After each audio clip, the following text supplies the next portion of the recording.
potensi mengalami kesulitan belajar. Kesulitan belajar banyak dialami oleh siswa maupun mahasiswa. Biasanya, siswa atau mahasiswa yang mengalami kesulitan belajar, ia mengalami beberapa hambatan yang ditunjukkan dengan ciri-ciri seperti prestasi yang rendah, nilai akademik yang selalu turun, atau di bawah rata-rata yang dicapai oleh kelompok. Hasil yang dicapai oleh siswa tidak seimbang dengan usaha yang dilakukan. Padahal, siswa telah berusaha dengan keras, tetapi nilainya selalu rendah. Selain itu, siswa juga lambat dalam mengerjakan tugas, di mana siswa selalu tertinggal dengan teman-temannya dalam mengerjakan soal ataupun tugas yang diberikan. Nah, dari penjabaran itu, maka yang pertama, pengertian kesulitan belajar menurut Jubini pada tahun 2011. Menurut Jubini ini, pengertian kesulitan belajar ialah kesukaran yang dialami oleh peserta didik dalam menerima dan menyerap pelajaran. Beragam bentuk kesulitan belajar, yaitu belajar dalam aktivitas mendengarkan, berbicara, membaca, menulis, menalar, dan menghitung. Nah, udah tahu kan pengertian kesulitan belajar? Oke, sekarang kita masuk ke jenis-jenis kesulitan belajar dan faktor penyebabnya. Pertama, aku membahas soal jenis-jenis kesulitan belajar. Kesulitan belajar secara umum dibagi menjadi dua kelompok.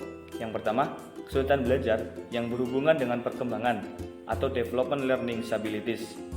Kesulitan ini mencakup gangguan perhatian, ingatan, motorik dan persepsi, bahasa, dan berpikir. Yang kedua, kesulitan belajar akademik atau academic learning yang mencakup kesulitan membaca, menulis, dan menghitung atau matematika. Sebelumnya udah dijelasin tentang pengertian dan jenis-jenis kesulitan belajar. Sekarang, apa aja sih faktor-faktor kesulitan belajar itu? Faktor-faktor itu ada dua, yaitu faktor internal dan faktor eksternal. Yang pertama adalah faktor internal. Ada apa aja? Satu, yaitu sikap terhadap belajar. Kedua, motivasi belajar. Motivasi belajar merupakan kekuatan mental yang mendorong terjadinya proses belajar. Agar motivasi belajar tidak menjadi lemah, maka pada diri siswa perlu diperkuat agar motivasi belajar semakin kuat. Kemudian yang ketiga, ada konsentrasi belajar. Konsentrasi belajar merupakan kemampuan memusatkan perhatian pada pelajaran. Apabila saat belajar kurang konsentrasi, maka akan sulit mencerna apa yang dipelajari. Selanjutnya ada rasa percaya diri siswa. Rasa percaya diri siswa timbul dari keinginan mewujudkan, bertindak, dan berhasil.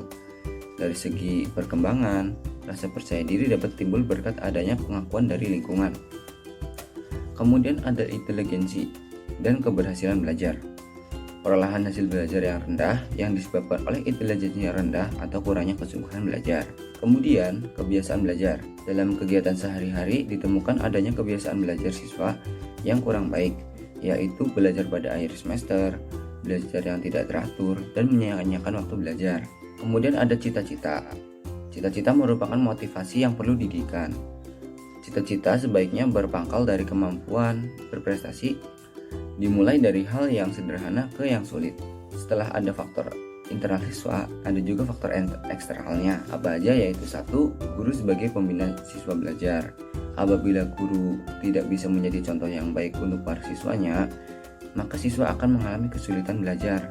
Dan yang kedua, ada sarana dan prasarana pembelajaran. Sarana dan prasarana yang mendukung dan memadai akan mempermudah murid untuk mendapatkan pelajaran. Kemudian lingkungan sosial siswa. Lingkungan sosial siswa di sekolah yang baik akan mendukung perkembangan dan percaya diri pada siswa.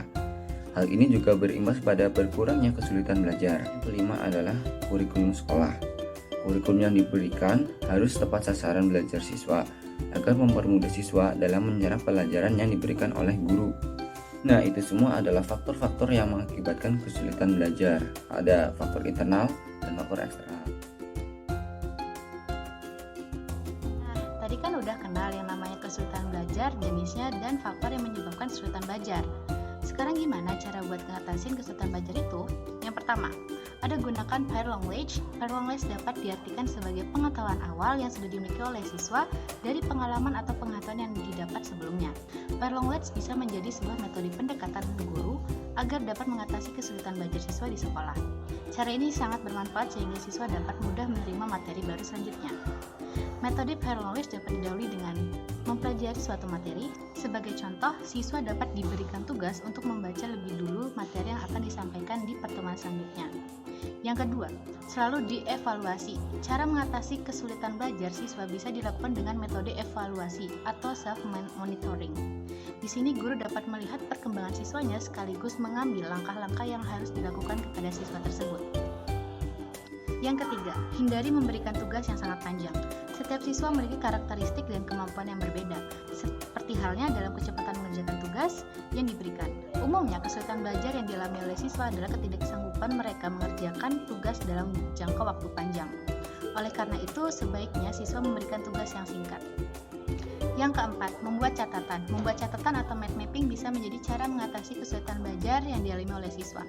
Terkadang banyak siswa memang tidak memiliki strategi belajar yang cukup, sehingga bingung merangkum atau mencerna isi pelajaran. Salah satu hal yang bisa dilakukan oleh guru adalah mengajarkan mereka membuat catatan. Hal ini dapat memudahkan siswa untuk mempelajari dan mengulang suatu materi. Kelima, ada membentuk kelompok belajar. Menyelesaikan masalah kesulitan belajar bisa dengan cara membentuk kelompok belajar. Guru dapat membentuk sebuah kelompok di dalam kelas untuk menyelesaikan suatu tugas. Selain itu, diusahakan setiap kelompok harus diisi dengan siswa yang tergolong cerdas dan siswa yang kurang mampu menyerap pelajaran dengan baik. Hal ini bertujuan meningkatkan kerjasama siswa, mempengaruhi siswa yang kurang mampu menyerap pembelajaran, dan mendorong aktif semua siswa dapat menyelesaikan tugas.